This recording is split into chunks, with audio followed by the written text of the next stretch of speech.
We are back with another short video on what to look for in 2025 for your firm.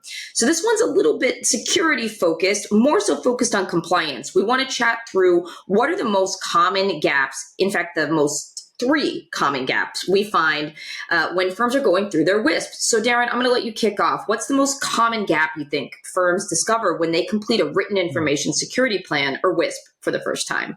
Well, I think the most common gap, Molly, is that firms don't even know what a WISP is.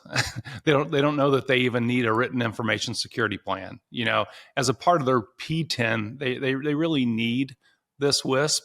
So I would say the gap probably is that 1, firms don't understand what a WISP is.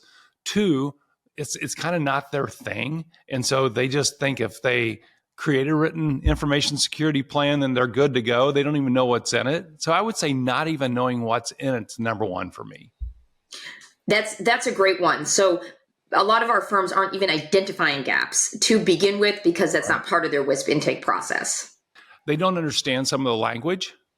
And so they have this written information security plan, and they just really, the gap is they don't know what's there. Does that make sense? It absolutely does, because I think when I'm working with firms, one of the things that comes up is they're not actually assessing what the state of their security looks like in terms of their tech vendors. So that was going to be one of mine, Darren, and I think it connects exactly to what you just said. You need to be having an inventory of every single tech vendor you're using, and that includes any security solutions that you've put into place.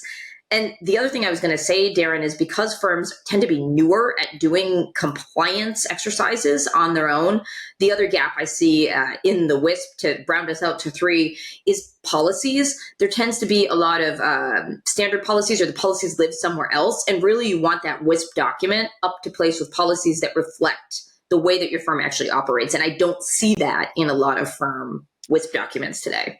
So when you're talking about policies, Molly, you mean just what they expect of their team, the way they expect them to perform, like not clicking on this or not doing that? Is that what you mean? Yeah, like everything that is security related that the employee could do should be documented there. So AI is one I know we talk about a lot, Darren. How should they be using AI? What are the policies for like VPN and internet connection? Yeah. What are the capabilities for devices? Those sorts of things. Yeah, makes sense to me. So when you're going through the WISP, what I'm taking away from this is going into 2025, you've got to start with actually understanding the state of your security, not just doing a check the box type of exercise, but making sure that you understand what your environment looks like. And that way you can move to actually identifying the risk that you have. So you're saying read the WISP, read the plan, and then actually work down through it. Read the plan and then review it several times during the year, because I think if it sits on your desk, you're probably not doing anything about those gaps that are there. And maybe get a partner to help you to point out some of those gaps as well. I think it'd be super valuable, Molly, just because this isn't the sweet spot for most accounting firm owners, is understanding all their technology. So I think finding a partner to help them understand that, and actually the WISP is there to help the firm.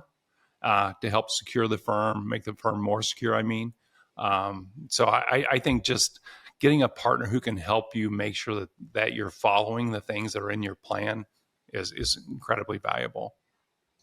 I love it, Darren. So what I'm hearing is heading into 2025, de-risk your firm by not just getting the WISP on paper, but actually doing some looking at your gaps and figuring out how you can fill those gaps. Yeah, makes sense.